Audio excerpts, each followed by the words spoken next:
Hello and good evening. Welcome to Intelligence Squared Plus with me, Dr. Ganesh Taylor. And this evening, I am delighted to introduce our guest, Dr. Philip Gold. Philip is one of the world's leading researchers of depressive illness. Since 1974, he has worked at the National Institute of Health, where he has served as chief neuroendocrine research and senior investigator in the National Institute of Mental Health Intramural Research Program, and the chief of the section on neuroendocrinology. His new book, which we'll be discussing the themes of today, is Breaking Through Depression. I have a rather well-thumbed copy here, as you can see, that I've been reading through. And I just wanted to jump straight on in, basically, and say, Philip, what a delight and pleasure it is to have an opportunity to talk to you this evening. I thoroughly enjoyed reading the book. Though I'm loath to using the word enjoy, frankly, to discuss or in relation to depression. But I thought, in the interest of getting our readers and listeners this evening all on the same page, it might be really helpful for us if you could give us your definition of what depression is, and clarify the two different types of depression which you talk about in the book. That's something that I certainly wasn't aware of, and I think that our listeners would really find that interesting. So what is depression, and what are the differences between the two different types of depression? Yes. Depression is a disorder that occurs because of a combination of environmental factors, stressors, trauma, and genetic factors. And you can become depressed if you have very strong loading for genetics and a benign environmental course, or if you have a rather stormy environmental course, but few, if any, genetic predisposing factors. It's like coronary artery disease. Coronary artery disease has genetic factors, but it occurs in a predisposing environment. If you overeat, you don't exercise, if you're stressed, this is the predisposing environment. For depression, the predisposing environment is early loss, either unavailable or excessively demanding parents, and stressors throughout the life cycle, especially many and some severe. Now, I will actually define depression by telling you about melancholic and atypical depression. Melancholic depression is associated with a depressed mood, feeling, and the manifestations of the depressed mood include, in this form of depression, which belies the term depression, which suggests a suppression of thought and feeling. It's an activation, and there is anxiety. And the cardinal manifestation of this form of depression is upsetness with self, feelings of worthlessness, feelings of not being good enough, and fear that this deficient self has no prospects for future gratification because of all the liabilities. And so the anxiety is attached primarily to the self. Depression and melancholic depression is associated with a loss of the capacity to experience pleasure. That's a very major factor. And in psychiatry, we call that anhedonia, the incapacity to have hedonic experiences. It's associated with physiological changes, with activation of stress hormone secretion, loss of sleep, especially early morning awakening, and loss of appetite, with weight loss actually occurring in many patients with melancholic depression. For melancholic depression, the symptoms are worse in the morning when the stress system is activated, and they tend to soften slightly in the evening when the stress system is inactivated. And as I'll tell you later, I think the pathophysiology of melancholic depression is that of a stress system that has become activated and distorted and stays in the on position. So I'd love to get into that actually at this point. I know that you were about to tell us about the other kind, but I think it's really important to address the fact that you are one of the people who has spearheaded the understanding of depression as being a sort of stress response that has gotten out of control, if I understood the book correctly, at least. And you told us a bit about melancholic depression and how the physiology of it and how it manifests differently over the course of even a day, which is something that I didn't know at all. And so I wondered if you could talk to that a little bit and say, well, where did this idea come from that depression is actually a sort of physiological in its root? Well, I wrote a two-part paper in the New England Journal of Medicine about depression represented a dysregulation of the stress response. And I came upon this idea when I looked at the clinical and biochemical manifestations of depression and see, especially melancholia, and see how much it mirrored the stress response. The stress response is associated with anxiety, but it's not excessive anxiety that interferes with developing a plan to deal with the stressor. In melancholic depression, the anxiety is enormous and overwhelming. And as I mentioned, it's attached to the self. There are feelings of worthlessness and a sense that one is going to be disconnected from others because of their deficiencies and will be unable to work or to love. That's the anxiety of melancholic depression. The other manifestation of stress is a slight decrement to experience pleasure. You don't want to be distracted by a beautiful scene, by eating, by the temptation to sleep, by sex, or by any other distraction. So the capacity to be attracted to these stimuli is reduced in depression, but only in stress, but only to a moderate degree. And it does not interfere with the capacity to deal with the stressor. In major depression and melancholic depression, the capacity to experience pleasure is virtually abolished. Right, this anhedonia that you mentioned. And that's a terrible feature of depression, that you can't enjoy the things that you enjoyed in the past. You can't enjoy your family. You can't enjoy your friends. You can't enjoy feelings about yourself, which are so negative. You can't feel proud of past accomplishments. They seem trivial and irrelevant.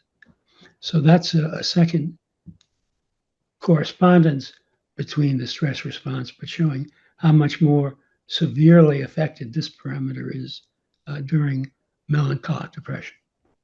Fascinating. Tell us about the other type of depression.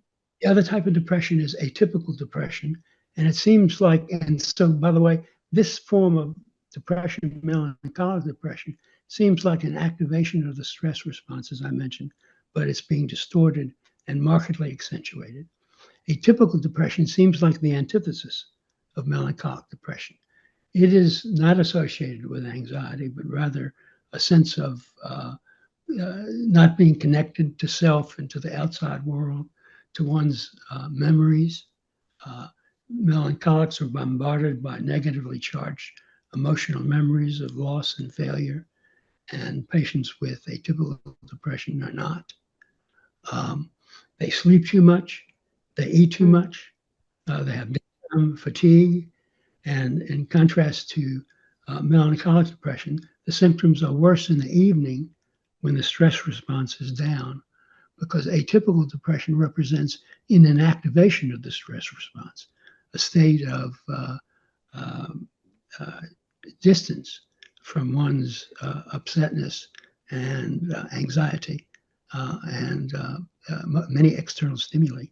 Atypical depression patients often feel lonely because they feel out of touch not only with themselves and their memories, but with others, even their children and their husband or wife. So that these are the features of atypical depression. They differ. Atypical depression occurs more earlier in the life course, and it is not necessarily exacerbated during its course by stressors, whereas melancholia occurs later on. The peak incidence is during mid to late adolescence, but it can occur anytime during the life cycle. So that is quite different from atypical depression as well.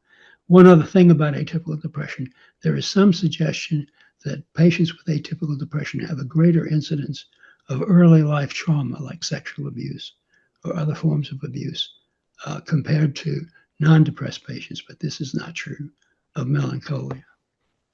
I mean, that's so fascinating. I'm a biologist, so Yes. I love the study of this kind of thing. But as a human being, of course, I've also rubbed shoulders with this terrible condition at times, and I found it really interesting, actually, that to you, it's and your field it's so apparent that there are these two very different types of depression, whereas most of us just talk about depression as if it's the same thing. And if there's something that I really picked up throughout the course of your book, it's that they are very different manifestations. They present very differently. And of course, and a big part of your book is about this, the way that they should be therefore managed has to be quite different. Yes. The medications that atypical depressed patients respond to are different than some of those that melancholic patients respond to, and vice versa. So the differentiation may make a difference in the choice of antidepressants and in the form of psychotherapy, and the recognition that the melancholics and atypicals are struggling massively, but in different ways. Wow. I mean, if I can put you a bit on the spot, I think they estimate that about 1 in 5 people will suffer at some point in the course of their lives of depression. Yes. What is the relative distribution of how many people will? I'm basically asking, is melancholic depression more common in that case than the atypical? They're probably similarly common. Each is equally represented in the population, so that 10 or 15% of patients of individuals will have a melancholic depression, and 10 or 15% of individuals will have an atypical depression. Yeah, that's fascinating. And of course, shift for melancholics don't tend to shift into being atypical, and atypicals don't tend to shift into being melancholics. Gosh, that's really fascinating as well.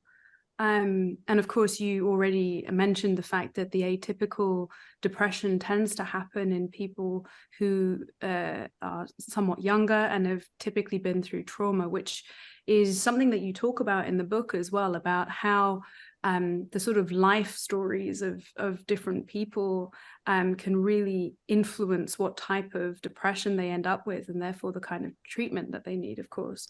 Yes. Renee Smith, by the way, I'll tell you, wrote a paper about very young children, infants in orphanages.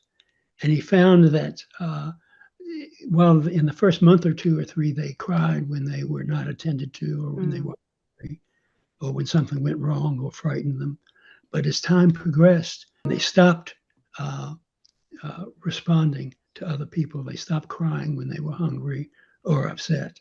And they turned down their emotional system, perhaps to protect them from overwhelming distress. And that may be a severe form of atypical depression, and that atypical depression may represent an effort to tamp down feelings rather than to be in greater touch with them. That reminds me, throughout the course of the book, you tell extremely powerful stories, both of your own life and of the lives of other colleagues and people who who've written these books. And I wonder, if I may, which of the stories that you recount in the book did you find the most challenging to share with your readers, or to recount? I think the one about my own depression when I was around 20, which was the only one I had, was the most difficult to render, and it worked quite a while to get it into its final form. And it taught me a lot about depression. I don't underestimate the profound impact it has on people, how painful it is, and how much of a relief it is to have it pass. And I came ultimately to believe that because the stress system is so intimately involved, and stress alters the structure and the function of the stress system in brain and causes loss of tissue and neurodegeneration, that there are very serious physical consequences of depression, but they can be treated effectively. Yeah, I was genuinely struck by that in the book as well. About I think the number you said was somewhere in the order of 7 to 10 years will get knocked off the sort of life expectancy of somebody who undergoes major depression. That's right, and that's independent of suicide. That's because the physiological components of these depressions, which I'll now mention, which can go on for months or even years, affect multiple hormonal systems, sympathetic nervous system, and depressed patients, surprisingly, are very inflamed. They have much inflammation in the brain and much inflammation in the body. And that's because stress precipitates inflammation in the brain and the body. And I think the reason that's so is that in very early, thousands of years ago, when individuals perceived the danger of stress, they had a full-blown stress response to premonitorily protect them if they got into a fight or flight or mortal struggle with another being. And I think for that reason, stress precipitates the stress response even now, so that if emotional stress like public speaking causes an activation of the stress response and a change in many of these physiological parameters that I mentioned, inflammation, increase in stress hormones, and a variety of other changes that adversely affect the body. So that because of these changes, depression is also a systemic disorder, so that patients have premature coronary artery disease, stroke, diabetes, and osteoporosis. And that shortens their lives by 7 years. And so it's a major medical emergency, actually, to have depression. And I think that's poorly understood, that it's associated with severe and long-lasting physiological changes that shorten the lifespan, and that the depression needs to be treated, and that before the depression is treated, perhaps prophylactic medications can be given to decrease the propensity to coronary artery disease, stroke, diabetes, or osteoporosis. That's a really interesting point. And of course, I mean, I think part of the reason why this book is so timely is thankfully there's starting to be a bit more of sort of public awareness around depression and mental health in general. So, you know, your book comes at a good time, basically, to help stoke on those conversations. I was struck by how what you just said so eloquently about how effectively depression has these incredibly sort of physiological effects, and how that basically translated historically into this realization that perhaps if we address those physiological systems, we might be able to feed back into the sort of the resolution of the depression, right? So that's the idea of antidepressants, if I'm understanding correctly. Also, and because of this, given the tremendous suffering psychologically, the changes in cognitive function, the difficulty thinking clearly, and because these premature systemic diseases, the World Health Organization ranks depression as the second greatest cause of disability worldwide, and the greatest cause of disability in individuals under 40. Yeah, I mean, I can believe that. I mean, especially after reading this book, I really have to say, I think it really opened my eyes to the severity of the circumstance.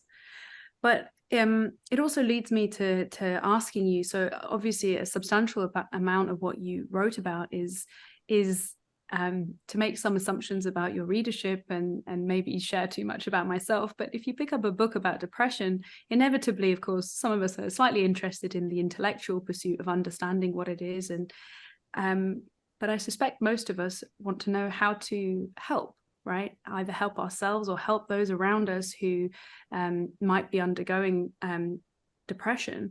And you talk a lot about the different kinds of treatments and therapies and the sort of the history of how they developed. And of course, you yourself have been heavily involved in that.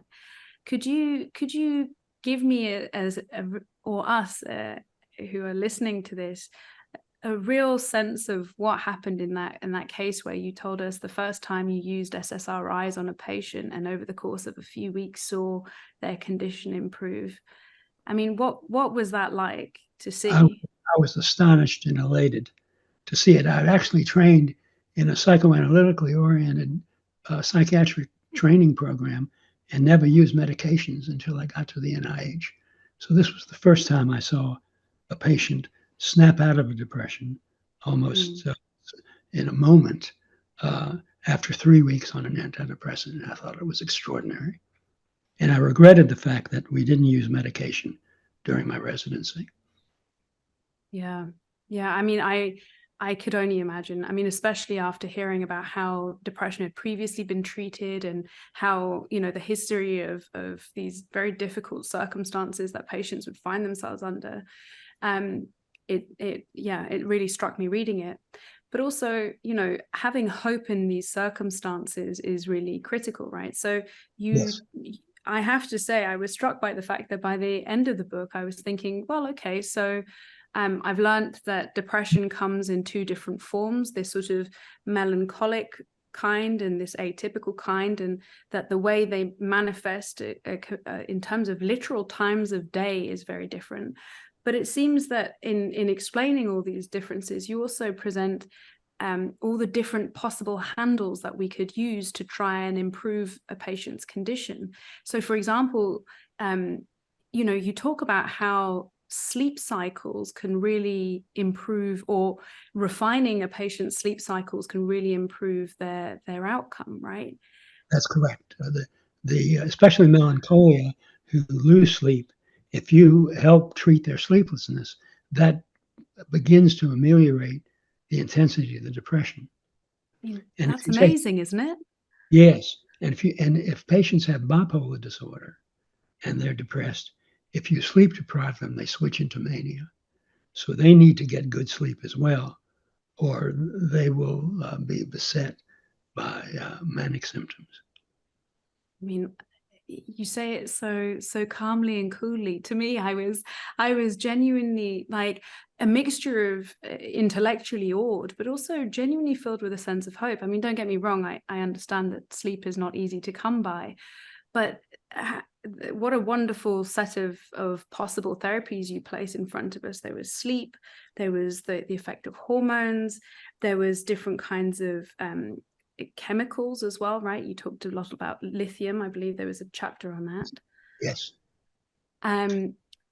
Yes, please. One other thing, in addition to the medications, which we'll talk about, because it's the stress system that is affected, and because stress affects the structure and the function of the stress system, patients with depression actually have death of cells in components of the stress system that encode the depressive syndrome. But in addition, the burden of early environmental stresses or stressors throughout life, so that it is very important along with pharmacological treatment of depression, that patients receive psychotherapy. Because if they have behavioral traits or conflicts or ideas that predispose them to depression, and they're not addressed, they may override the efficacy of antidepressants. And I gave a case history of someone who responded to psychotherapy. Mm. It's very clear in this case history, if this person had not responded, the level of his conflicts and the distress that they caused him would have undone his positive response to medications. So, yes, I'm really glad you raised that. Of course, therapy is something that I personally always thought it was really critical, and it was wonderful to see you actually front load that in your armory of things that we can do to help patients with depression. Yes. Because of course we say it as if, you know, it's easy to come by, but actually securing therapy is, at least in the UK, extremely challenging to get hold of therapists. So could you tell us a little bit more about, you know, just in terms of the relative balance of therapy versus a sort of chemical or physiological intervention? What are their relative importances? They're both important. I found that actually, when patients are giving antidepressants and they respond, they participate much more actively and freely in psychotherapy. Mm, I think that there may be patients who will not respond to psychotherapy alone because the biology is so powerful. So that's really interesting. I think I would start both, but I would start with psychopharmacology and then try to get a response and continue afterwards rather than stopping the psychotherapy to put together the picture of why someone might be vulnerable psychologically to depression. That's really interesting. Well, talking about that, there has been a lot of discussion these days, or a rise in popularity, at least in this idea of, well, both in terms of biohacking, so in terms of using technologies and chemicals to sort of optimize our bodies and cure these things, sort of ailments that we have. But within that, of course, psychedelics are undergoing quite the renaissance. And the big field at which they're supposedly, you know, being hailed as being so critical is depression, and drug-resistant depression in particular, and you have a chapter on the matter. So could you tell us how you felt the first time you heard about these psychedelics and their potential use in the clinic? I was intrigued, but initially skeptical. But when the data came out and it showed that psychedelics had effects on biological components of the depression that resolved, even before the depression resolved, I became convinced, and the data are now really overwhelming. New England Journal of Medicine has published positive reports about psychedelics treating depression better than conventional antidepressants.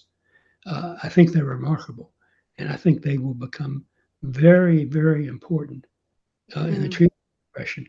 They do two things differently. Ordinary antidepressants take 3 to 4 weeks to work. Psychedelics can work after a day, even if and will sustain an antidepressant response to 10 or 12 days, even if no more medication is given. And that over time, if they're given at a certain interval, they can sustain remissions from depression. The one that has been tested the most is psilocybin, and it's just extraordinary in its capacity to treat depression. It has other positive effects in addition to what you said about drug dependency. Patients with anorexia nervosa respond positively to psychedelics. And I studied anorexia nervosa for many years, and such patients were really very difficult to treat and didn't respond to ordinary antidepressants. So I think these are a powerful modality. And I think the individuals who initiated these studies and conducted them earn a lot of our gratitude. Indeed. I mean, so to sort of, well, to wrap that up then, in that case, how do you see the treatment of depression unfolding going forward? We have all these new tools, new treatment options, new therapies, both physical and also sort of spoken therapies. How would you, in the ideal world going forward, what would you like to imagine would happen to somebody if they did develop depression? Would it Yes, be But before I do that, let me talk about the biological changes in the brain that Please. occur in melancholic depression first. Hmm. And we know much more about melancholic depression than we do about atypical depression, so I'll focus on that. Depression in melancholics is a neurodegenerative disease. Tissues and cells are lost. There are, just like in Parkinson's disease, you lose dopamine neurons. You lose neurons in several areas of the stress system that influence the natural history and that are involved in the response to treatments. You lose tissue in one area that I call the controller of the stress system that uh, is involved in modulating self-esteem, which is very much affected in depression. It controls, to a certain extent, the levels of anxiety. It modulates the capacity to experience pleasure, and it increases or rather decreases some of the physiological changes that occur that are damaging in depression, such as the hormonal changes and the changes in sympathetic nervous system activity. So that these specific areas become potential targets for new classes of antidepressants. So that we know that a couple of other aspects of the biology. One of the things that happens in melancholia is that there is a loss of a compound called brain-derived neurotrophic factor, and called BDNF. BDNF is necessary to nourish and protect neurons from damage and from stimuli that can cause their death, and it protects neurons. And what stress does is it depletes BDNF. And so that patients with major depression have decreased levels of BDNF, and that contributes to many of the clinical and biochemical manifestations of depression. Right. Most antidepressants, even the older ones, after 3 or 4 weeks, actually increase BDNF secretion, but slightly. So they're not as powerful as some of the newer antidepressants that I'll talk about later that have profound and intense effects on BDNF secretion and actions, and that produce remissions within hours or days. So that targeting the BDNF system itself, ideally, would be a great way to go about treating depression. We don't have a compound yet that can actually specifically increase BDNF, but we're testing compounds for their capacity that specifically activate the BDNF system directly. But we do have compounds that activate it indirectly that are being tested and that are being utilized. And so compounds that activate BDNF will be effective in treating melancholic depression. And there is research going on all over the world looking for compounds to do that better. Stress also impacts the stress system in other ways. It decreases the capacity of the pleasure and reward center to experience pleasure. And compounds that increase the capacity to experience pleasure also have antidepressant features. And so people are also screening compounds that activate the pleasure and the reward center. And when that center is activated, the BDNF system is somewhat downregulated as well. So that's another major target for the treatment of major depression. There are two processes that promote the capacity to respond to stress and that are impacted and diminished in depression. One is called neuroplasticity, or the connection among nerve cells, and that is diminished in depression. And the other is called neurogenesis, which is the birth of new neurons, which help deal with the rapidly changing landscape of what is happening during a severe stressor. And compounds that increase the connections among neurons or that increase neurogenesis are also effective in treating depression. And so folks are screening antidepressant compounds that increase the connections among neurons and neuroplasticity. And so that they are other targets, new targets for the treatment of depression that did not exist before these recent data emerged. And so and the psychedelics, ketamine, for instance, is one of the psychedelics that treats depression rapidly, but it causes in some people a transient but problematic side effect, and that is a dissociative reaction where depressed patients come out of lose contact with themselves, their identity, and their settings and where they are.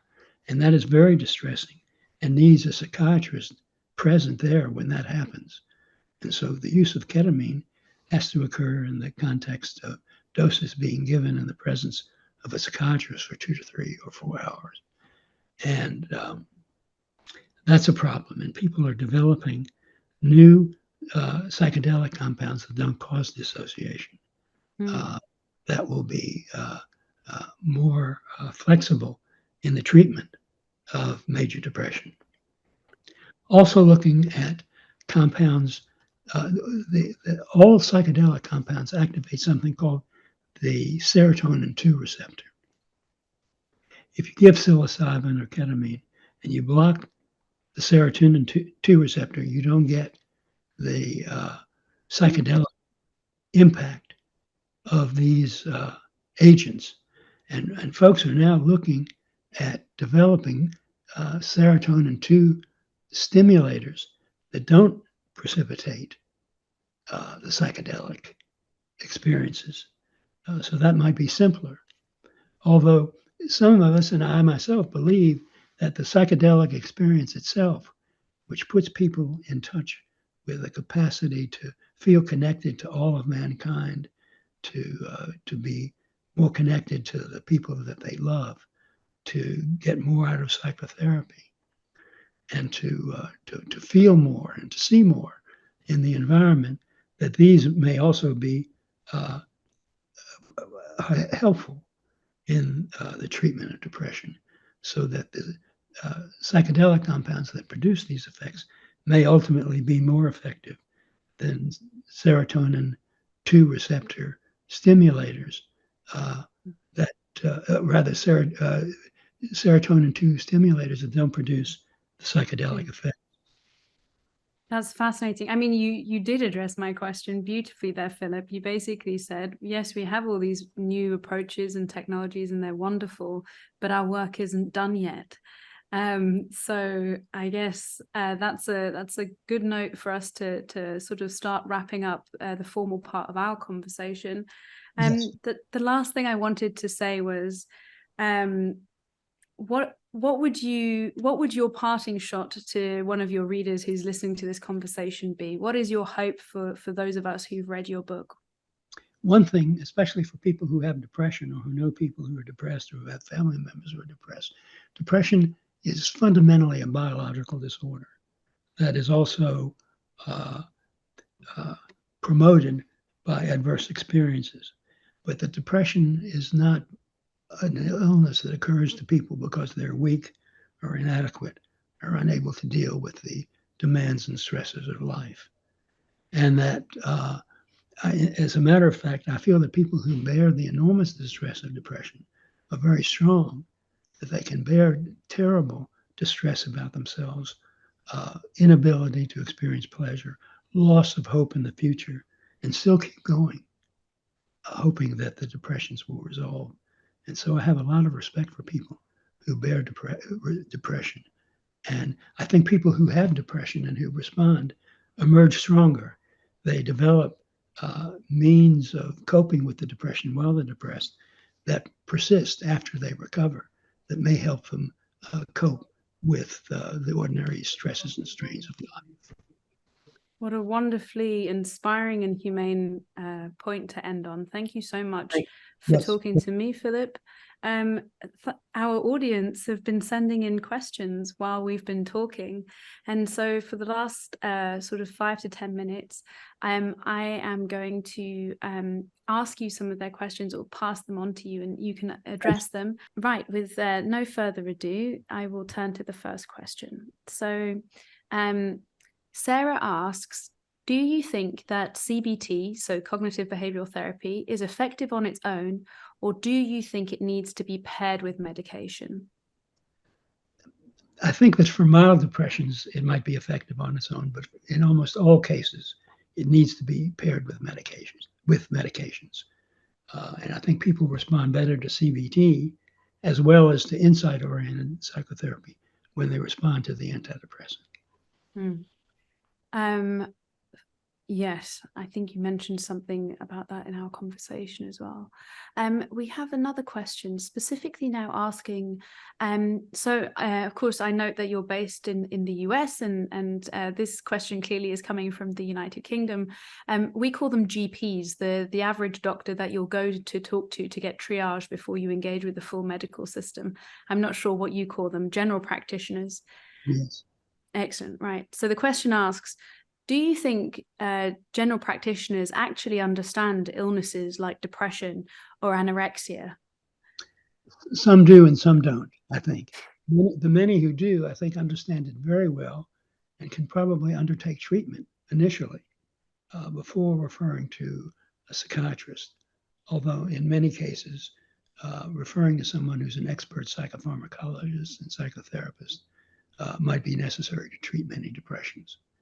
But I think that many others who really don't pay much attention to depression, don't understand much about it, don't see it as a biological disturbance, don't think automatically of perhaps considering antidepressants in someone who is significantly depressed. And that's a problem. That's very interesting. From Maria in Bedford, she's asking, is there any data on how social media or increased use of technological devices are impacting our stress levels and presumably, therefore, by extension, depression? There are preliminary studies and anecdotal data that they do, that they cause a lot of distress for many people, especially adolescents, for instance, who might see on social media people who preferentially report on things they're doing that are exciting and gratifying, and they wonder why they're not having such experiences and they feel bad about themselves. So I think that's one potential mechanisms for adolescents. I think more work needs to be done, but I think that it does increase the stress as well as provide enormous information and education to people as well. Yeah. That's interesting. I'm seeing an interesting question here, looking at the role of the diet, basically, potentially on depression. The specific question is, have you, or feel free to indicate if any of your colleagues or anyone else that you know of, has actually looked at the effects of fasting and any evidence that might impact specifically increasing BDNF levels? Of course, there's a lot of interest at the moment in this intermittent fasting and prolonged fasting and aging and sort of the reduction of inflammation. So have you ever looked at that, Philip? No, I haven't, but I think it's a very important question. And I think that fasting and other ways of reducing inflammation and eating foods that have less of an impact on inflammation, like a high-fat diet, potentially might one day be shown to have an impact on the susceptibility to depression and its response to treatments. Good question.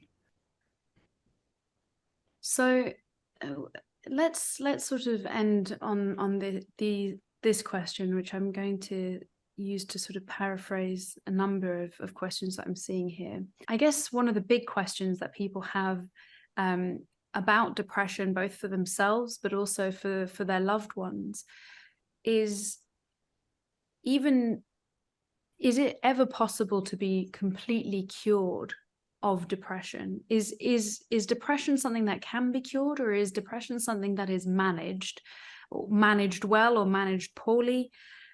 Yes. What are your thoughts on that? Is so far a lifelong recurrent disorder. And I'm not sure. I think some people go into remission and stay in remission for long periods of time or indefinitely, but I don't think they're necessarily cured. I think one of the mistakes that people make in giving antidepressants is to give them only until the patient responds, or to keep it on board for 3 or 4 more months. And I keep patients on antidepressants for a long time, if not even indefinitely, to prevent the re-onset of depression. The data come from short-term studies. If you stop antidepressants after a year, the susceptibility to another depression is around 30 to 40%. But if you keep it on board, it's less than 10%. Goodness, that's really eye-opening. I mean, humor me, Philip. Has anyone done any? You mentioned, of course, that you can see the physiological damage, the neurodegeneration that depression has upon the brain, using scanning technologies. Has anyone ever looked to see in patients that have undergone a remission? I'm assuming that damage remains, or does it actually heal? Partially, if not completely, reversible. Oh, wow. Wow. So that I think, and you would think the susceptibility to depression goes away, but I think probably some stigmata might remain after prolonged remission.